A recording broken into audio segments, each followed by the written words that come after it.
Hello guys, my name is Melissa Cespedes and I'm going to be your teacher today.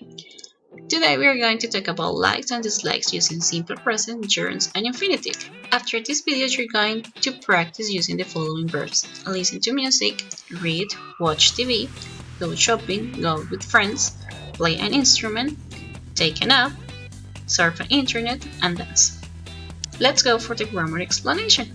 A gerund is a verb that always ends with ing, and infinitive is a verb that always goes with preposition to.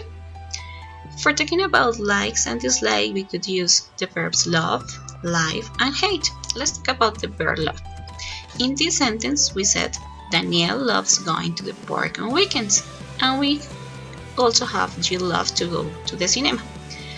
The more common way to talk about likes and dislikes using gerunds and infinitive is using the gerund, like in the first sentence.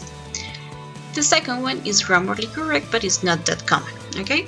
If you want to make a negative sentence, just be sure that you use the auxiliary verb in negative.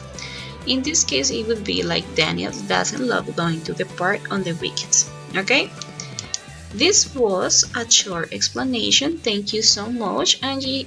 If you have questions, send me an email to this address. Bye!